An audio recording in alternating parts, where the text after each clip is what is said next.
What's up, everyone? Welcome to the Big Ten Football Talk Podcast. I'm your host, Zach Guggenheim, and we are talking state of the Fighting Illini today. Before I get to my guest, make sure to like and subscribe wherever you get your podcast, Apple, Spotify, and of course, if you're on YouTube, hit that subscribe button. Make sure you stay tuned for all the content that we have coming down the pike. But without further ado, Ryan, Evan from Keeping It Orange and Blue, how you doing? Hey, I'm doing good, Zach. Glad to be on here, and it was an honor for you to ask me. And at the end of the day, I'm excited that you asked me because that means college football's coming, and it's close. Like it's my favorite time of the year. I don't know about you, but I'm excited. I think I saw Josh Pate do the whole meme of this, saying 6 weeks left or 7 Saturdays left, and I'm like, It's getting to be that time. Yes. It's going to be that time. You are a man with many different platforms in the Illini and Big Ten community. So you write for Mike Farrell now, that's like as of a couple weeks ago. Yeah. And you host a podcast. You're part of 200 columns. Okay. How did you get involved in all of these things? And then as you share that story, tell us how we can connect to you with all of those projects. Well, let's start off with this. I was a guy that just diehard Illini fan, diehard sports nut, and I was just wanting a way to connect with people.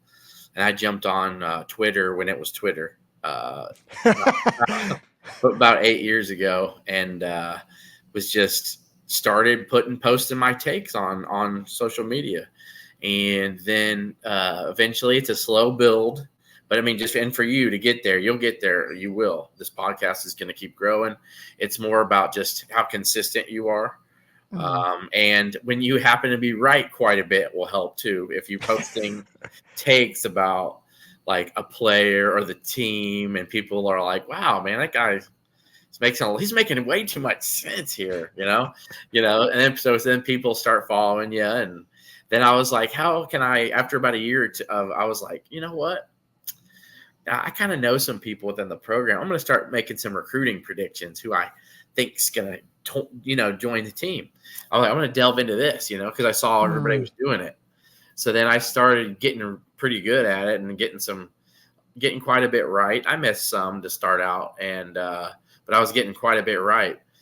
And then I decided to do that Periscope thing that X had. You could Periscope your thoughts live to people, and then they could interact with you and join. And I did a Periscope on there on my Twitter for about 3 years. It was just me talking on Sunday nights. And they all knew what was coming. They're like, Ryan's going to – people joined me on my couch. And I've made so many friends over this 8-year journey of just random people who I'm like, why did you care that I was on my couch just talking about Illinois? But, and I'm close to 8,000 now followers. Wow. And I've met hundreds of them, though, which is fun. That's really fun. At Illinois games, they'll be like, yo, it's Tom. I follow you. And I'm like, Tom, hey. I'm like, yeah, you see me, almost every week, but I never get to see you guys. So it's nice for people to tell me who you are, because you guys have been listening and seeing me for so long that, I like to know who follows me. I like faces with the accounts, because when you are tweeting at people and messaging or whatever on a board, it's literally, you can't connect with that as much as, it's nice to just hear a voice, It's nice to see a face, to say, oh, there you are. That's who I'm talking to. So that transitioned after about 3 years of that to saying, you know what, I'm going to do my own website, right? And then I had some people who like to write articles, and I was like, you know what, I'm going to delve into this. So and 200 columns came about, and then have had that here for almost 3 years, and decided, with a really good friend of mine who was a follower, Kevin Ducey, he's my co-host.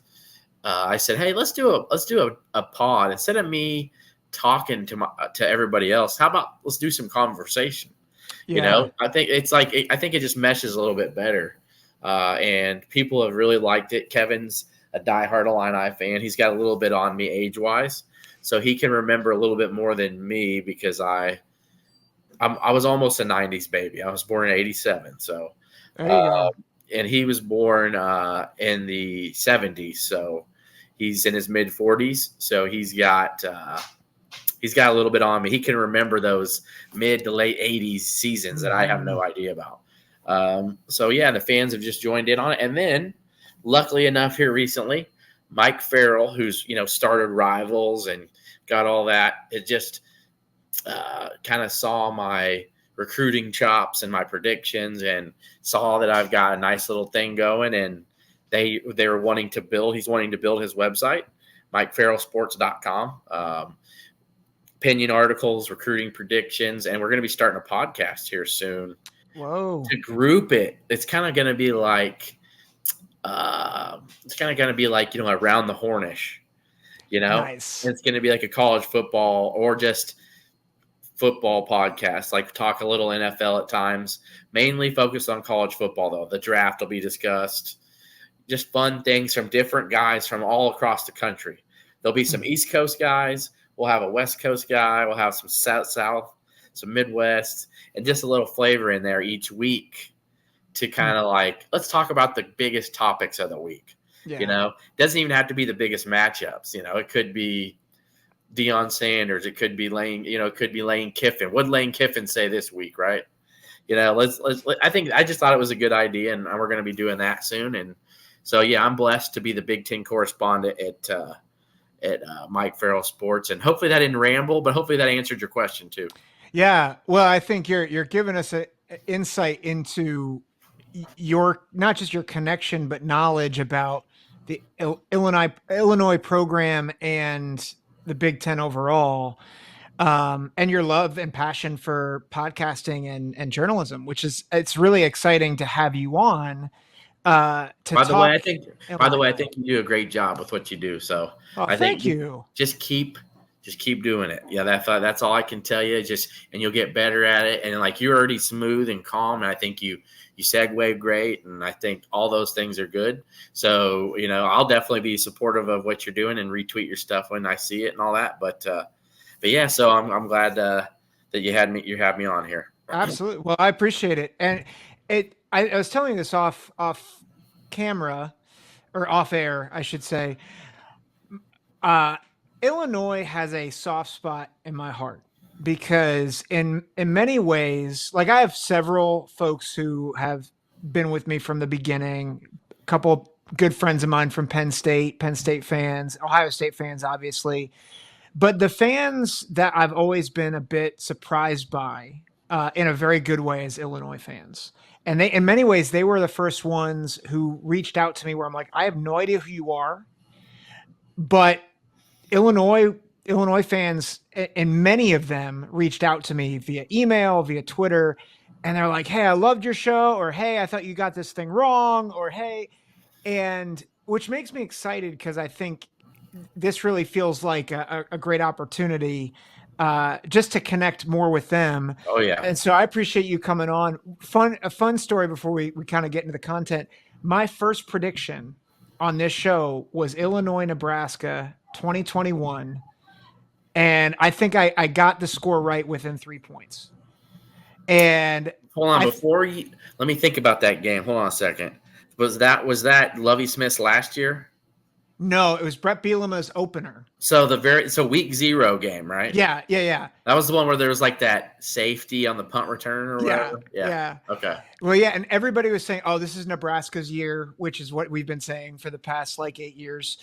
And everybody thought Nebraska was going to win, and I was like, I don't trust Frost. I love Bielema. Give me Illinois, and the pilot episode is me picking that game. That's great. And I want everybody to know this. I was at that sweltering game, and it was miserable. It was late August, and it was everything you'd think August would be. And it was, but you know what? I had to be there for Bielema's opener, and the thing is those Nebraska teams with Frost always had a bunch of buzz around them. They're like, This is the year, and I'm like, no. It is not. Like, no, it's not. It's not. It is not. But yeah, that was a fun game. And and that Illinois team started off well, and I thought it was going to get to a bowl game, but it sadly shot itself in the foot a few too many times. So, but yes, I'm definitely looking forward to the Illini fans getting invested in checking out and looking at this, and they'll tell you what they think, and they'll tell me what they think about what I said. So absolutely. Well, let's get into it then. So before we talk about the current era, Illinois has had kind of an up and down kind of tradition and trajectory, right? Like 2001 is their last Big Ten championship. They were in the Rose Bowl or Sugar Bowl that year. Sugar Bowl, yep. And then 2007 they had the big upset in Columbus, go to the Rose Bowl. Yep. 2022 was really close to getting to the Big Ten championship game. Kind of take us through the past decade and a half of what Illinois, kind of what they've been like, and like what's kept them from really having sustained like excellence on the football field. So let's jump in. If you're okay, we'll start. I'm not going to do year by year, but I'm going to go quickly through the last 2 decades since they've won the Big Ten. Yeah. So they won it in 2001 with Ron Turner, who, had since coached offensive coordinator for the Bears and all kinds of other stuff. He's Norv Turner's brother. He had a nice little thing going. He had a nice NFL system. It helped to have an NFL quarterback like Kirk Kittner. Yeah. But he was not able to recruit to that level that he got a nice little 2-3 year groove there where he was getting guys like Brandon Lloyd, so a very underrated NFL receiver, by the way. Yeah. If you go look at Brandon Lloyd's highlight tape, you'll say, oh my God, he was Odell Beckham before Odell Beckham was doing some of those crazy catches, but just had several NFL players on that year or two team that was really, was beating good teams and almost beat Ohio State in back-to-back years there. I think that was the year that Craig Krenzel, they lost in overtime to Ohio State that year. Yeah, that was the year that I nearly had a heart attack about 6 times that year. Yeah, Illinois is one of them. They escaped Purdue and then escaped Illinois in overtime. So that was kind of like the last little hurrah for him. He had 2 really bad seasons after that, and then they hired Ron Zook. Okay, very known, well recruiter. He was Florida's head coach. Mm-hmm. Never really got them over the hump. Won some 8-win seasons there at Florida, but that's nothing that Florida fans care about. You better be winning 9, 10, 11 games at Florida, or you're not going to be there very long. But eventually his recruiting started showing up. He was winning big time recruiting battles. He had like Aurelius Ben picked Illinois. He was Mike Loxley, who is Maryland's coach now, who is obviously Nick Saban's offensive coordinator at Alabama as well. He was Illinois' offensive coordinator with Ron Zook, and he brought in some really talented studs. A.J. Jenkins was a pro. He played for the Niners. They had Vontae Davis, who rest in peace. Had a big hit in the horseshoe that day. Yeah. I think he did knock his helmet off, actually. Then you got Juice Williams and Rashard Mendenhall. If you go down the list of who was really on that Illinois team, they had 10, 11 pros on that team that went to the Rose Bowl. Very, very good players. And they won 9 games that year and got to the Rose Bowl. And very unfairly to them, I think that USC team could have easily been in a national championship game. Yeah. They shouldn't have been in the Rose Bowl, but it is what it is. And they got trounced. But it was just nice for them to be there, kind of like it was the first Rose Bowl they'd been in since the 80s. And but yeah, so for me, I was like 20 when that happened. It was just something I had never thought would exist. So I was like, okay, let's channel this into let's just get to bowl games every year, and then we'll. Yep. And in Ron Zook's credit, I will say this: he got fired 2 years after the Rose Bowl. And they did go to back. They went to 3 straight bowl games with Ron Zook. Hasn't happened since. He got fired because they started out 6-0, and they played Ohio State with Braxton Miller as a freshman. And do you remember it was Luke Fickell was the interim coach that year. Illinois and Ohio State played in Champaign. Both were top 15 teams in 2011. So Penn State got the better. Ohio State got the better of them that day. And Illinois went on a slide and lost the final 6 games of the year. And Ron Zook got the boot because he lost 6 games in a row. They started out 6-0, and they ended up 6-6, and ended up winning the Kraft Fight Hunger Bowl, beat UCLA, and defensive coordinator Vic Koenig was the interim coach. And so they ended up 7-6 that year. But the year before that, though, they beat Robert Griffin III's Baylor team in the Texas Bowl. I remember that game. And they won 7 games that year, too. And how quickly people forget. They had Mikel LaShore on that team, who was a Lion. He was a second-round pick for the Detroit Lions. A bunch of other really good players who ended up being pros. Some good offensive linemen, mainly. So then after that, they hired. I'm sorry, but nobody was really fond of Tim Beckman. The Tim Beckman, it was Matt Campbell. It wasn't. It was really Matt Campbell's offense at Toledo. It wasn't Tim Beckman, but of course they hired Tim Beckman. And I will say this though, as much as people crap on Tim Beckman, he was getting the program back. He got him back to a bowl game the year he got fired. They won 2 games his first year, 4 games his second year, and 6 his third year. And then those allegations that pretty much ended his career about forcing players to play while they were injured. That's a no-no. And that pretty much cost him his career. And then Illinois inserts Josh Whitman, who has been a savior for the program. He has hired since, Brad Underwood. Now their basketball program's rolling. But he needed to make a big splash, really, to get revenue incoming. And while Lovie Smith was a failure as a coach for winning, he was not a failure in getting the money to flow into the program, which I think a lot of people don't really think about. But Illinois has a top 15 or 20 football facility. The Smith Center is amazing. And for Ohio State fans, I think you guys would even give major props to it. A lot of recruits come to it, and they are comparing it to, SEC programs. It's really good, and it's been an asset. And Lovie Smith's name is really what helped that get built because, he still has – Bears fans love him. And the Bears really hadn't been much since Lovie left, He got fired on a 10-6 season, and they've had trouble winning 10 games since he got fired. And so that name alone helped reboost finances into the program.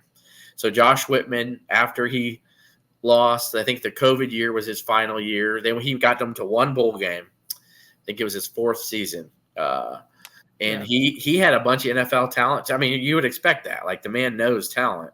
He got a bunch of really good defensive talent to come in there eventually.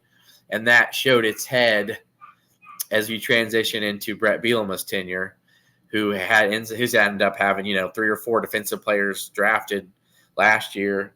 And then this past year, Illinois had 3 more players drafted, in the top 3 in the first 3 rounds.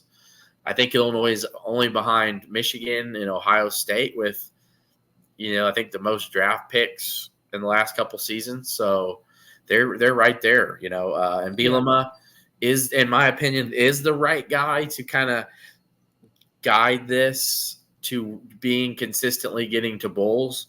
But he's got to do it. He's got to get it done this year. They've had 2 of his first 3 seasons. They were 5-7. Everyone gave him a pass for the first year. It's your first year. They won 4 games the year before that. So that was good. Like, hey, it's okay. But then when you get to 8 wins and you're playing in the which was the former Outback Bowl in Tampa, which is a solid bowl. It's a top 20 bowl. It's the ReliaQuest Bowl now. And, played a really good West Mississippi State team with Will Rogers and should have won that game. They blew it there in the final quarter. But you could just tell like this is a good program already in year 2. Yeah. This team should have easily won 9 or 10 wins. They had Michigan beat in the Big House that year. Yep. And JJ McCarthy's knee was down, but I'm just keeping it real. On 4th down, they had that team beat, but and it is what it is though. And you would think, okay, let's transition this into year 3, right? We're going to at least get 8 more wins. Well, they got 5. So, they blew a huge 4th quarter lead to Wisconsin last year at home. Johnny Newton got kicked out because he was a targeting call, which was huge in the game. That swung the game because he was dominating. Like Wisconsin couldn't stay in front of him in double teams. And then they lost a heartbreaker to Northwestern on the last game of the year. They missed a 2-point conversion. There was a couple other games in there that, you just find a one play here, you get to the 6th win. Mm-hmm. So last year was very it was hard to swallow for a lot of, and it was hard to swallow for me. Yeah. Because you're like, man, you just wanted to get to a bowl to get you some momentum. And I know that's kind of weird for some Ohio State fans to think about, but that's just kind of where it is for the program. It's like, and I've mentioned this, Zach, with some other Ohio State fans, how it's like Ryan Day is getting chastised and like almost ran out of town for winning 11 games, and other fan bases are like, we got to 6 wins, baby. Yeah. Like put more money in this program. Right. So I wouldn't envy Ryan Day. I know he makes a lot of money, but man, that's not a fun way to live, in my opinion. Where you're playing for your livelihood if you ain't getting 12 wins a year. So yeah. It's interesting going back to the trajectory and that kind of the timeline of Illinois. And one of the things that really stood out as you were talking is it almost feels like Illinois has pulled the trigger too quickly at times on coaches.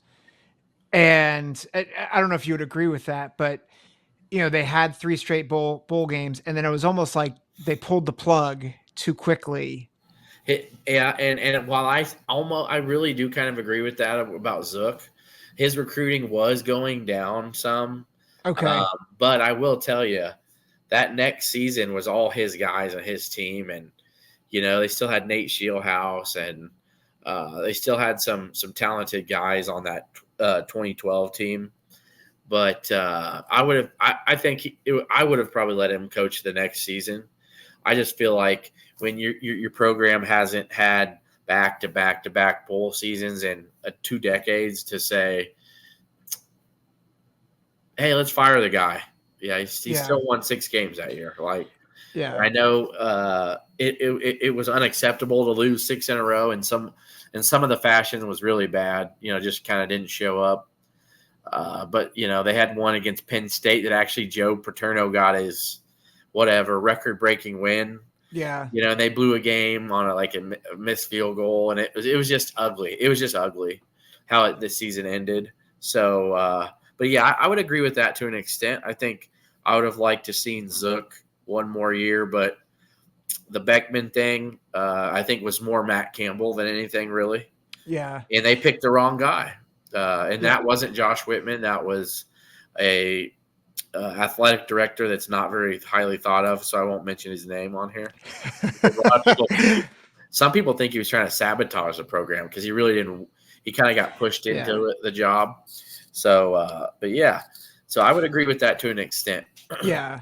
Well, and that I think that leads to Bielema because 3 years, 5 wins, 8 wins, 5 wins, and obviously last year was a disappointment. They were coming off losing a killer back end on the defense and a really good young coach in Ryan Walters. Yeah. And so that's not to make excuses, but there is an explanation as to why there was a dip.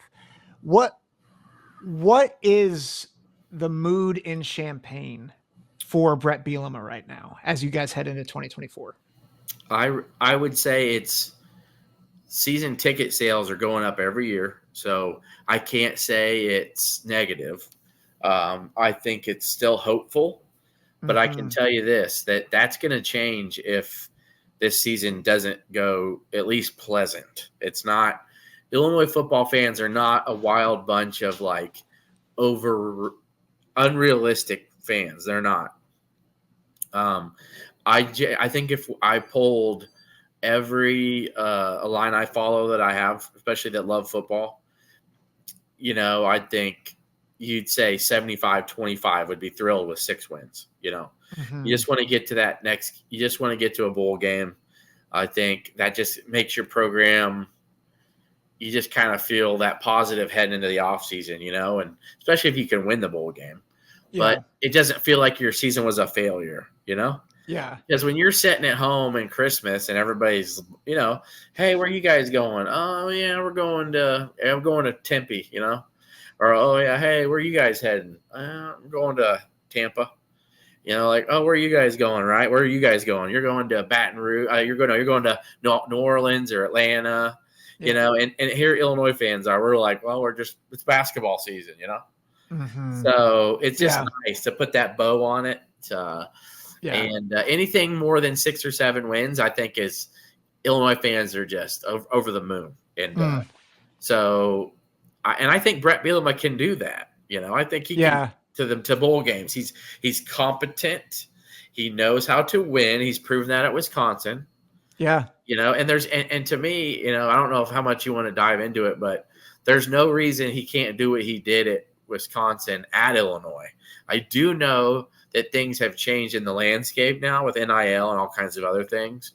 But the fact he was able to get a Russell Wilson and, J.J. Watt and there's just no reason that Illinois football can't be 8 to 10 wins if you really delve in and get to that Chicagoland and just get more guys in there. I don't really think Illinois is ever going to be a national. They're never going to be where Ohio State is. Sure. I'm realistic and understand that, but there's no reason that they can't compete with really good teams and every few years maybe surprise them. You know what I mean? Like, there's no reason that Illinois, let's say they beat Penn State a couple years ago, right? There's no reason Illinois just about beat Michigan, as we saw in the Big House. Yeah. There's no reason that Illinois can't do that every few years to where you're like, they won 8 games this year, man. And actually they upset Michigan or Oregon, or they clipped Penn State and got their 9th win. Like, there's no reason that Illinois football can't be that. Well, and I think they should be more like Wisconsin than Wisconsin is, based on geography, based on resource. Wisconsin is really built itself into a good program, but you're in the heart of you're near a major metropolitan area in Chicago. There is great tradition with Illinois, and you do have we don't talk about it a lot, but there is a traditional rivalry with Ohio State. The Illi-Buck trophy is a thing, right? Yeah. And, it doesn't get talked about a lot, especially because Ohio State and Illinois haven't played often. I'm going to be honest, even though when things were getting ugly there for a little bit, I still miss that because to me, that gets the Illinois fan base excited. That gets the crowd lively, and I'm going to be honest, even if Illinois, hasn't beat them since 2007, Illinois, I'd say every other matchup, it seemed like Illinois was giving Ohio State a good game. Like, Illinois is not a game I like on the schedule. Them and Purdue, I'm like, because there was one year when I remember you guys came to Champaign and it was like 52-42. You remember that game? Oh yeah. It was like Illinois was scoring though. Like, and I'm thinking, what is going on here? Like, couldn't stop you guys, but your defense couldn't stop Illinois. And I'm like, for some reason, they just always play up to it. It's like they look forward to it. They're like, oh, this is going to be our Super Bowl, baby. We're going to do it. Yeah, It was. I think it's 2013. It was the year that Ohio State almost got. They lost to Michigan State in the Big Ten championship game, but I remember very clearly because Braxton Miller and Carlos Hyde were just running all over, and then it's like, oh, this is going to be a walk in the park, and all of a sudden it was like, what's the score? I think it was 60-35 or something like that. So crazy. 42. It was actually 45-35 at one point. Yeah. Yep. Yeah. And there's some weird Hyde went off and scored 2 straight touchdowns. a couple big crazy runs in the last like 5 minutes of the game. Yeah. It was the score was not as like it was not as close as the game actually was, which Yep. was insane. And yeah, so real quick, what would you say? What record gets Brett Bielema fired this year? Whew. Anything under? Oh man, that's a good question. I think if he gets to 5 wins again, no, but it's hot seat next year. Yeah. I think anything under 4. Okay. Yeah, so I think if he gets to 4 wins this year, like he's not going to get fired, but there's 100% guarantee the next year is you either get to a bowl game or it's over, because at that point, that's year 5, right? He's at year 4. Yeah. You can't be in year 5 and say I've only been to 1 bowl game. Yeah. And then how are you trending though, right? Like were your first couple years bad and then the last 2 have been good and you got to a bowl game? That's going up, right? Or is it I started here, I went here, and now I'm doing this? Yeah. That's a great. So yeah, it's like, has he reached a plateau and is he coming down? Yeah. So to me, anything at 4, if he's 4, he'll be back, but it'll be uneasy. Uneasy. Anything at 3, I think it's where fans would say, "What's going on here?" Like the trajectory of this program is not what we were hoping, because that's obviously clearly a big dip, and there's enough talent with this team if you look at that schedule, I mean, to be honest with you, they could sleepwalk through a couple of them and get 2 wins. You know what I mean? Like Central Michigan's not good. Eastern Illinois, a nice FCS program, but I'm going to leave it there. It's not North Dakota State. Mm-hmm. You know what I'm saying? Like this isn't a team that has the tools to beat you. It's just not. And that's 2 wins there. So I'm saying anything under 4 means you won 1 of 6 toss-up games, because after that, there's a bunch of toss-up games. Yeah. And I know you might want to get into the schedule a little bit, but Kansas is a big one. Yeah. We'll talk about that in a minute. But before we do that, you talked about the talent. A guy that I really liked, and I think he's maybe one of the more underrated quarterbacks in the Big Ten, is Luke Altmyer. He's inconsistent at times, but I felt like run, pass. I remember watching him. I'm like, this guy can play. Where does he need to improve for the Illini to be successful?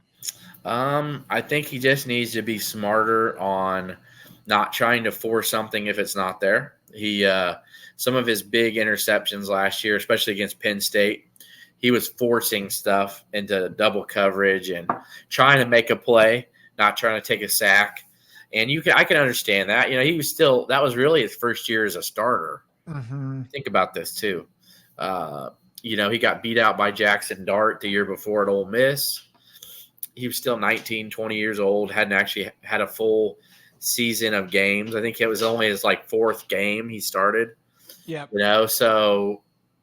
But then as the year progressed, he was making a lot better decisions. Very mobile, very deceptively mobile with his feet. Yeah. And, so I like that a lot. But I think just knowing, I can throw the ball away. Mm-hmm. It's okay to throw the ball away. I know instead of trying to force this throw that's kind of in double coverage and that window's really tight, just get rid of it, throw it out of bounds.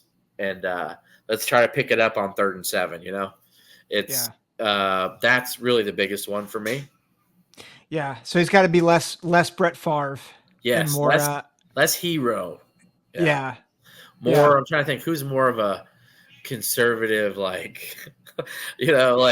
okay with the check down. Yeah, JT Barrett was the first guy that came to mind. Okay, there we go. I'm like, I can dig it. Yeah, I can dig it. Yeah.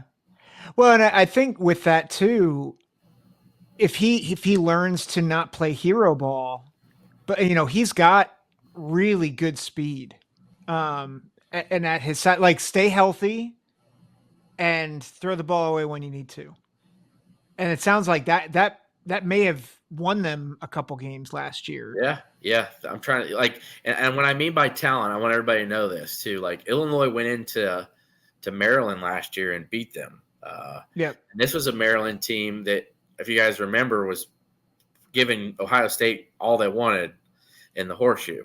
So yep. It was the same team. It was the week after that game. Yep. Illinois went into College Park and beat them. Yep. And it wasn't like, oh, they got lucky. Like, you look at the yards against each other. Altmyer had some big time throws. He had a huge touchdown pass in the first quarter, and then he had a huge throw on in the fourth quarter on 3rd and long to set up the game-winning field goal. The defense did enough, against a really tough offense. Tua Tagovailoa had had a couple bad throws that Illinois forced with Johnny Newton. He did that. But so if you think about that, not just that, but they really should have beat Wisconsin. They were pretty much dominating that game. Yep. And they do return quite a bit of players from that team. They did lose, again, Keith Randolph and Johnny Newton and Tip Ryman, who got drafted by the Cardinals, along with Isaiah Adams. Those guys both, he was offensive lineman. They both got drafted by the Cardinals. So they did lose some talent. But every year, everybody really loses something. Right. It's really, what did you replace in that? And Illinois did replace Isaiah Adams. They got J.C. Davis, who is he's second team preseason All Big Ten by a couple people I've seen already that kind of know their stuff. So, they replaced the offensive line. I think they upgraded the O-line, which is where I'm, Zach, I'm very bullish on the team because they upgraded the O-line. They've got a very nice young core of running backs who I know we're going to get to. And they upgraded the wide receiver core with they lost Isaiah Williams, who got picked up by the Lions. But they've upgraded the receiving core. So they got a transfer from Ole Miss, who was Barry Lunney's prime. Hold on a second. Prime Zachary Franklin, prime guy at UTSA, where Barry Lunney was there, and they were really good. UTSA was really good for a couple seasons. Yeah, so I hired Barry Lunney from there. But Zachary Franklin has had 2,000-yard receiving seasons. Wow. Okay, he was a stud. He didn't have a good year at Ole Miss. He was injured, and then really just kind of said, you know what? If I play one more game, I can't come back next year and play. So I'm redshirting. And at the end of the day, I don't blame him. You're injured for most of the year. They were trying to, I think, force him to play the last couple games where he was like, I haven't been part of this system. I'm not incorporated in it. And then they're going to make me go just waste my college eligibility away. So he sat out the last couple games, and he's a talented guy. So they upgraded there, and they added an FCS tight end All-American named Cole Rusk, who's going to be a nice little piece that you can put in the slot too if you need. Very talented pass catcher. And defensively, though, is the real big question. Yeah. Is defensively, it was the second worst Big Ten, I think, defense in the Big Ten last year. Yards per game and scoring. They added Terrence Brooks, though, from Texas, who that's huge. I mean, he was playing in the national semifinals in January, so. Yeah. And it's honorable mention Big 12 a year ago. Yeah. So, like, a good corner. He's a legit good corner. He started for Texas. I just want everybody to know that. Like, he started for a top 4 team last year. Yeah, he may not have been the best corner on that team or even the top 5 in the league, but he's a good cornerback, somebody that Illinois needed to help this young core. And then, of course, the young core in the secondary got a year older, which always helps, Yep. Well, and looking down the depth chart, this is according to Phil Steele. I mean, it's junior, senior. I mean, the only sophomore he has listed in the starting lineup on defense is Alex Bray, a sophomore. Okay. But you got Dennis Briggs, senior, Tara Edwards. How are you feeling about them replacing Randolph and Newton? I think Dennis Briggs is a huge addition because the man's got tons of experience at FSU. And I think he's got a lot to play for because he was just a rotational player there. When you got ballers and beasts and madmen that are getting drafted along the lines of where Newton, is, FSU has just a supreme talent on that D line. But the fact he's fitting in there, and then he's going to come be a guy at Illinois. He can be a guy. Mm-hmm. You can just, with it's your last hurrah, come help this group. Come be a dude who can mentor, who can make plays. But really, it's how Illinois defense is going to go where Seth Coleman and Gabe Jacobs take them. Okay. Mm. So Seth Coleman is the leader of that defense, and he's been in this system the whole time that Brett has been here. He's actually a Lovie Smith holdover.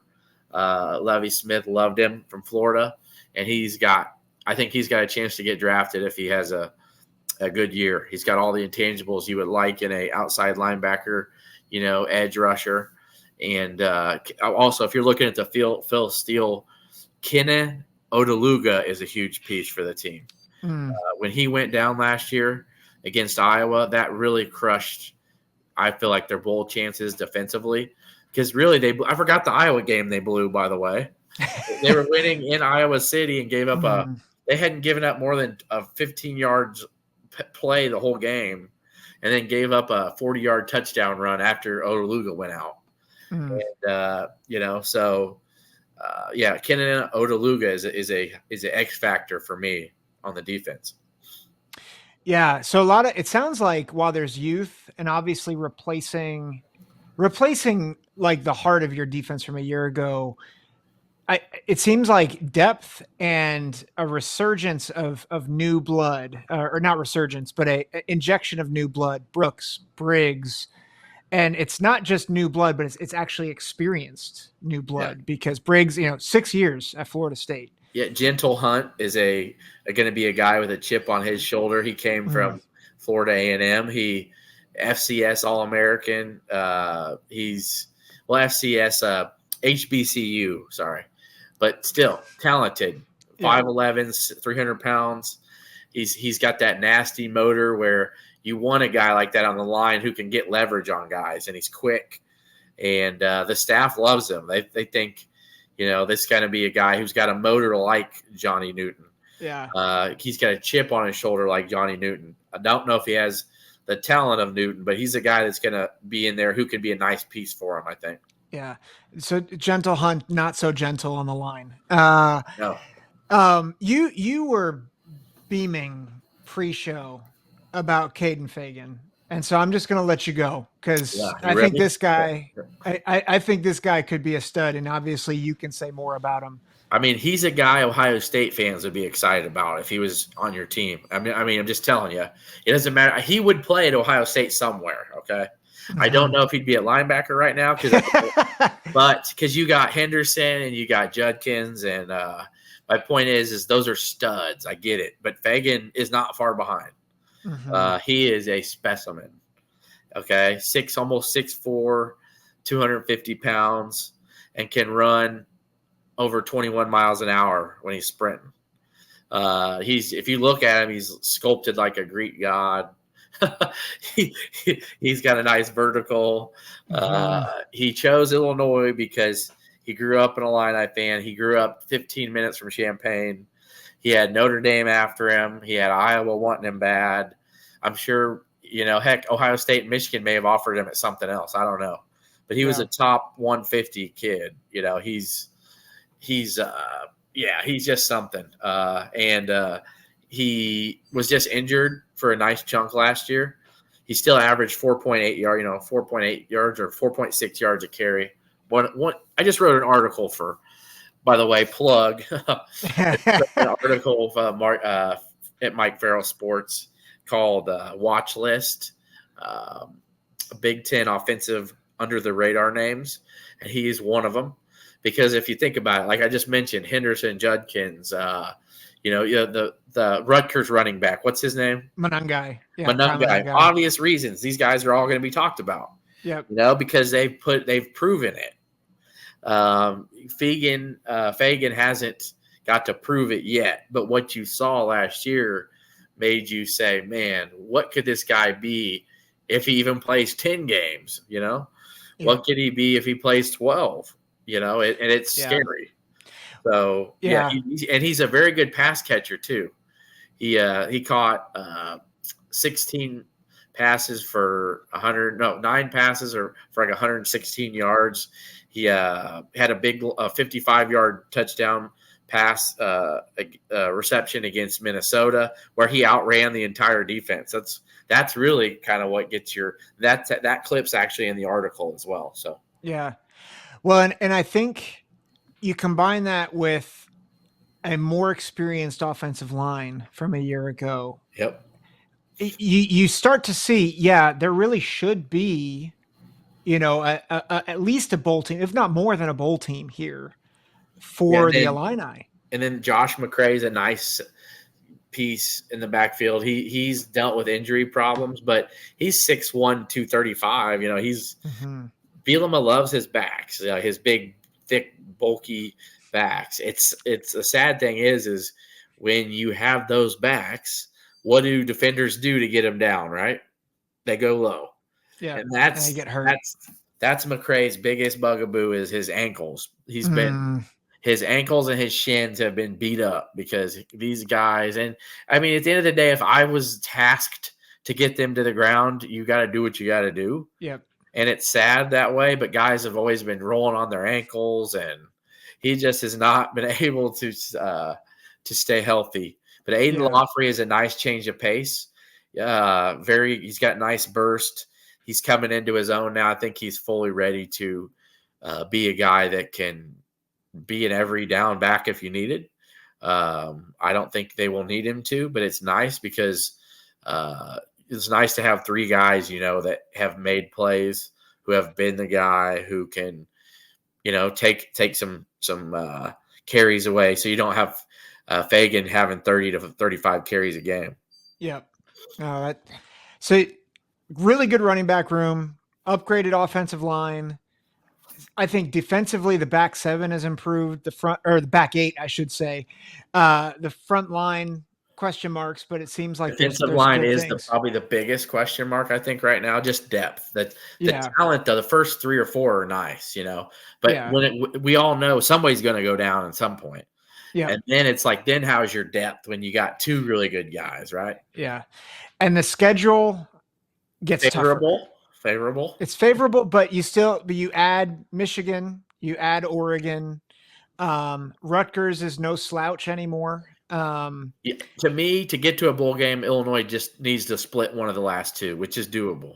Yeah, at Rutgers, at Northwestern. Let's go through, because you mentioned before that Kansas game is important.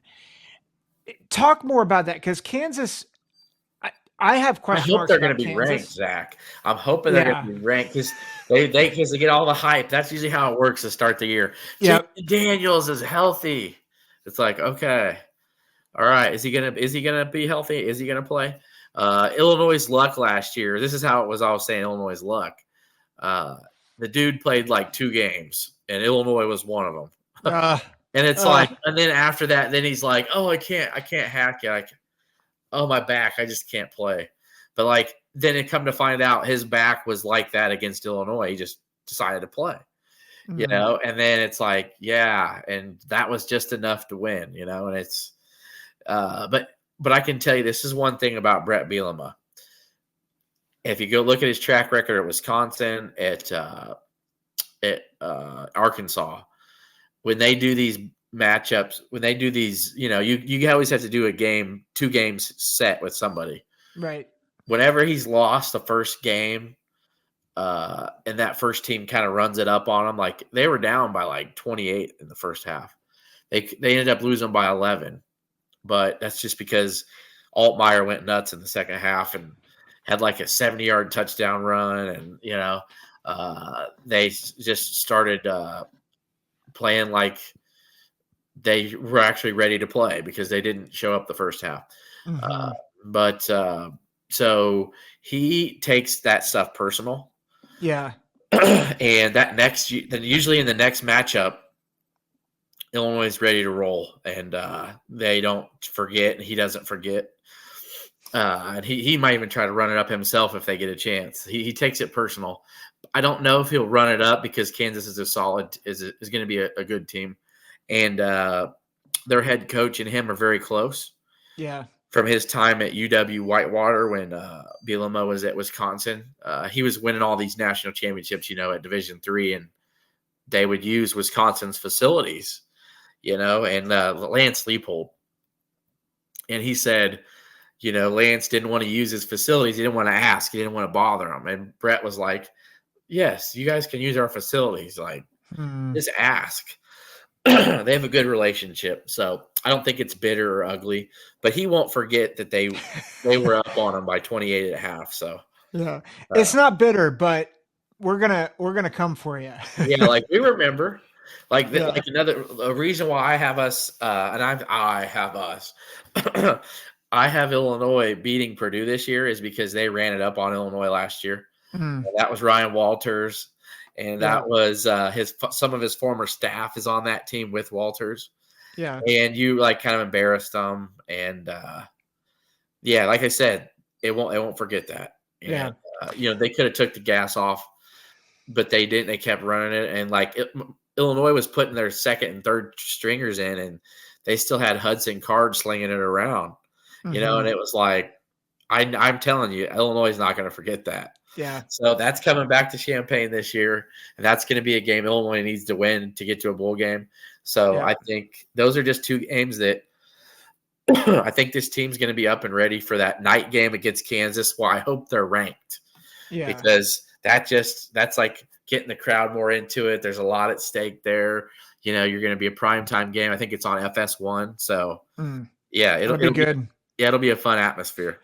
Going to that Purdue game, as watching and in the live chat for Boiler Express episode, who's also a College Huddle member, and I think Altmyer Hudson Card is maybe one of the more underrated quarterback battles that I'm really excited to watch. Yeah, I'm glad you're kind of putting some respect with Luke. I think I've seen some people putting him in the middle of the pack. That's where he belongs. I think you got to think about this.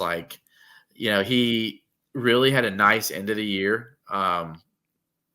His numbers would have been way better, but he got injured, and then John Paddock did his thing. He played so well. He's now going to be like the practice squad Falcons quarterback. That's crazy. A dude who was Ball State. He started 1 year at Ball State and had a family tie to the Illinois program. So they brought him in to push Altmyer. Hey, this dude's good enough. He could be the starting quarterback if you're not on your stuff, So just do what you can do, and you're going to be the guy. Well, he did all year, and then he got hurt, and then Paddock time showed up and went for a couple 500-yard games. Went for straight off the bench, 3 dimes to beat Minnesota, a 50-yard touchdown pass to Isaiah Williams over Tyler. Insane. With 10 seconds left. Oh, it's just nuts. It was just I just couldn't even believe it. Almost got them to a bowl game. They lost in a heartbreaker to Northwestern in the senior night, but yeah. So Altmyer is a good quarterback. If you look at his numbers, let's say he didn't get injured and he played at Iowa, against Indiana, and against Northwestern. He's probably at 2,500 yards. Yeah. So it is what it is, but that's okay. Yeah. People can sleep on him. It's all right. I mean, at the end of the day, that's not going to dictate what he does out there. Yeah. Well, and his running ability, it's those dual threat guys, and I'm just, going back to the schedule, there's a number of games on here that I would say, Penn State's probably going to be favored by double digits. Oregon might be favored by, Oregon will definitely be favored by double digits. There's 3 games on that schedule, and we can look at them each one that I feel like they're going to be a heavy underdog. 3 games. Yeah. And there's one more that, Kansas, I think that they'll be a little bit of an under, but it's at home. Again, there's a lot there. Yeah. I will not expect Illinois to go into Alton and beat Oregon. I'm not expecting a win in Happy Valley. But I can tell you this, against Michigan, they're going to give them hell at home. I mean, Yeah. that's not an easy contest. And Illinois actually, in the Harbaugh era, has really played Michigan very well. Yeah. They've only played 2 or 3 times in both games. Illinois was either winning in the second half or only down by a touchdown. So, Yep. Well, and even, I mean, you're at Penn State, but and I said, like, I think Penn State could go either way. Like, I think and if who knows Drew how good Aller, yeah. if Drew Aller improves, then they could be a playoff team. If he doesn't, like, Penn State's susceptible. Nebraska, if Dylan Raiola has a bad game, he's a freshman. True. So that's why there's so many that's why I said there's a bunch of toss-ups, Yeah. So, like, it's not to say, like, so let me ask this because you said the successful season is bowl game. Yeah. What's the ceiling? I think 8 wins as a ceiling. I want to say 9, but that means you got to beat Nebraska and beat Kansas, and then win all those other toss-up games, and then you can't lose to Rutgers. But again, I don't think that's realistic to just say all those. I think 8. I think, let's say you get Kansas, right, which I think is doable. Yep. And let's say, okay, you lose to let's say Dylan Raiola. Let's say Illinois starts 4-0, which I think could happen. Mm-hmm. I really do, because that game in Lincoln's not going to be easy. But again, that's going to be really that's going to be a big test for Raiola. I know they play Colorado, but that's not a Big Ten game. They're just totally different. Yeah. These are teams that know each other well. Like Bielema this will be Bielema's second year now against Rule's teams. They know the personnel very well. There's not going to be surprised by much. Yeah. So this is like, we know what you got. This is what we got. Except you have a guy making his 4th start in his first night game in prime time, because it's a Friday night game. So, we have a group of veteran defensive players. We have some new staff here. So again, that's a game Illinois could win. So for me to get to 8 wins, I'm saying Illinois needs to start out 4-0, and then probably, let's say Penn State, Oregon, Michigan are losses. Then somewhere in there, I like Illinois over Purdue. I think they've had Minnesota's number. I think that's going to stay. Yeah. I think Michigan State's got a new coach, a new system. He's young too. I think Michigan State's a game Illinois can win. Yeah. And then, or let's say you lose to Michigan State and you win your last 2 games and beat Rutgers and Northwestern. Let's say this. I don't know that Ethan Kaliak-Manis is going to be great at Rutgers this year. Like, at the end of the day, he's not proven to me one time he's a very good quarterback. I think he's a okay guy at best. Yep. Can he not turn the ball over? Yes, they're going to pound the ball and they're going to play tough D. But at the end of the day, Kaliak-Manis has to throw the ball.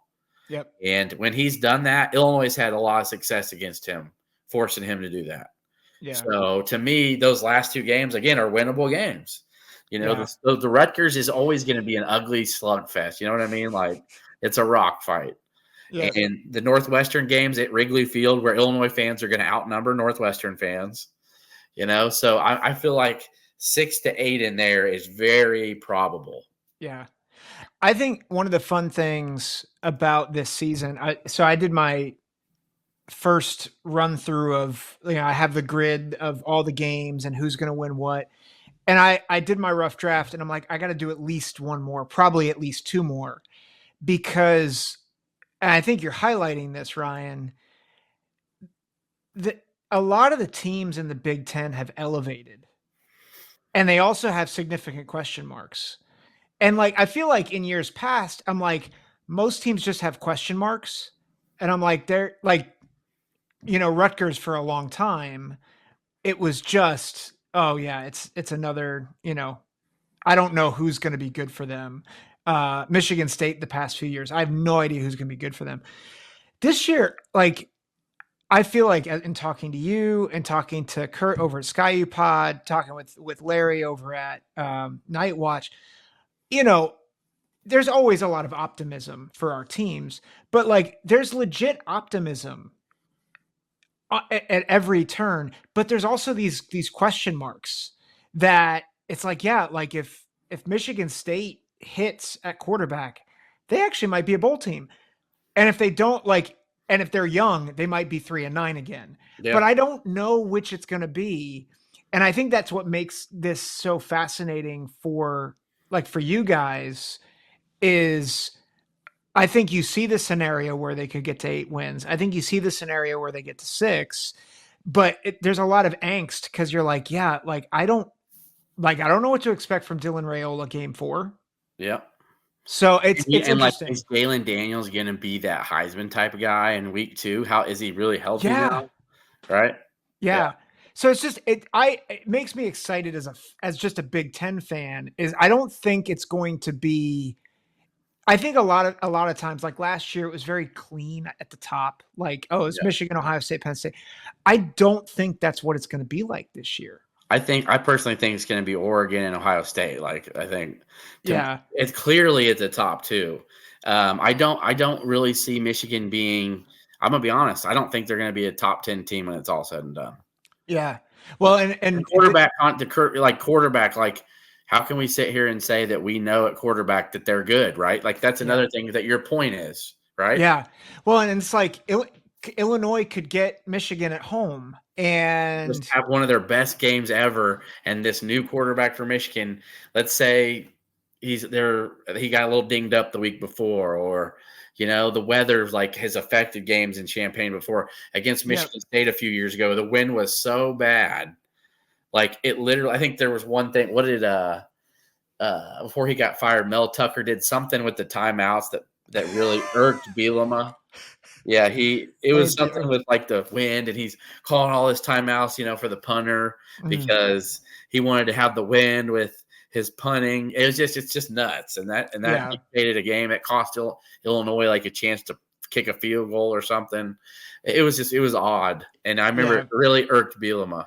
Bielema is known to be, from what I was told, the Big Ten officials hate Bielema because he holds them accountable so bad. They get scalded and chastised from the league because he reports certain plays where they mess up, and he always turns them in and says, look, and he has the week before, like, he screwed this one up on that. Look at this. It's 2 weeks in a row. He missed the same call. And like, they're like, ugh. Yeah. Where he gets them wrote up and suspended because, well, rightfully so. But last year against Wisconsin, they changed that rule now. You have to report a jersey switch before you can report in. So that's what happened. That game, touchdown, a Wisconsin lineman was wearing a jersey, a different number before the game. And then he put a new jersey on in the game, and Illinois didn't recognize it. Illinois did not recognize it. So they thought, that he wouldn't be an eligible receiver. But see, they did that on purpose so Illinois wouldn't know their personnel. And Bielema reported him for that, and now it's illegal to do. Wow. Good. Well, good on Bielema. Gosh, Bielema. There we go. He holds him accountable. Good on him. Good on him. Hey, we're running out of time here.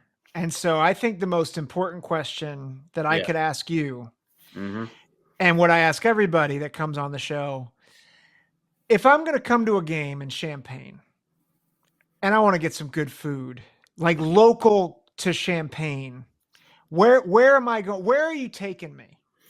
How about this? I'll give you a few names, but what is your cup of tea? Like, what is your favorite type of food? Well, so I love, honestly, what I love to do is I love to find the locals' hot spot or their local cuisine. So as I'll give you an example. I was talking with Russ over at Boiler Express, and I'm like, if I'm in Indianapolis, I got to get me a tenderloin. I don't like pork tenderloin a ton, but like that's what it is. That's what's hot Well, like St. Elmo's and Indy, right? Yeah. Well, it's that fried tenderloin Okay. it's a sandwich, and it's like the tenderloin is like out the bun, but it's like I love the local fare. So like if I'm in California, getting what's local there. There's been some fun options, but yeah, what would you say is local to Champaign? There's a place called Meatheads if you like subs. Okay. Ooh. Yeah. I already like the name. Yeah, Meatheads, exactly. You like get you a nice big old meatball or whatever type of sub you like. That's a good shop. A lot of people are used to Jersey Mike's or Jimmy John's, but Meatheads is a Champaign area place to eat, sandwich shop. And then I love a good steak and a potato and a salad. There's a place called the Ribeye that's very close to Memorial Stadium.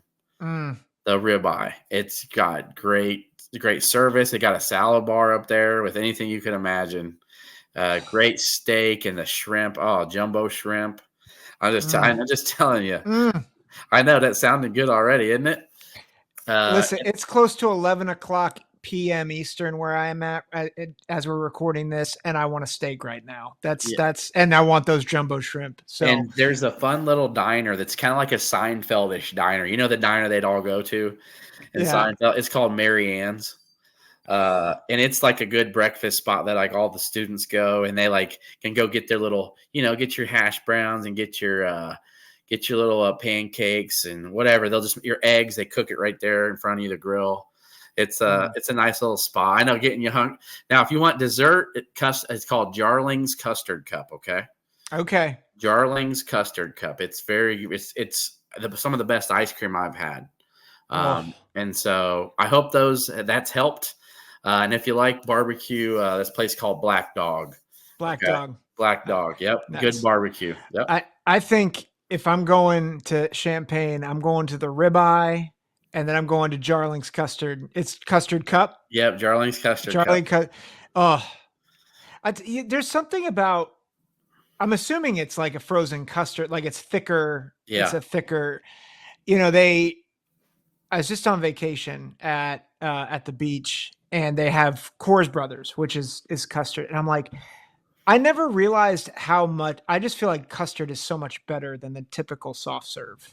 Yeah, and so. I want to go. Culver's is huge here, which is kind of like frozen custard. Yeah, Culver's is big here in Illinois. So it is I've only been to Culver's like 2 or 3 times. It is the best fast food chain I have been to.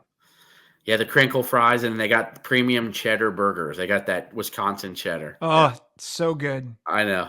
Hey, you know what? I'm sorry I kept you up so late, but this was fun, man. So. Yeah, no, it's great. I am glad. Tell everybody again where we can find you when you drop episodes. Yes, sir. You can find me on Spotify, Apple Podcasts, and YouTube. You can Keeping It Orange and Blue. It's at 200 columns on YouTube. But then, of course, the title is Keeping It Orange and Blue. We're having our 100th episode Sunday night. We do every Sunday night. We record live. We live stream. So that's always on X. I'm at 200 columns Rye, as you see here. We live stream on X, and then the next morning, it's always on Apple Podcasts and Spotify and YouTube. It's the same night it drops there as well. And then you can catch me every week at Mike Farrell Sports, Big Ten Correspondent. So I will always be talking Big Ten. So if that's your cup of tea, check us out and read my articles. Zach, you'll have to check them out and tell me what you think. Yeah, for sure. Yeah, thank you so much. Definitely, guys, give Ryan a follow. Read his stuff on Mike Farrell Sports, and make sure you connect with his podcast at Keeping It at Orange and Blue. Thanks so much for coming on, Ryan. This has been a blast. Zach. It was a good time, man. Yeah, we'll do it again sometime. We will. Let's do it. That's right. To the rest of you, take care. God bless.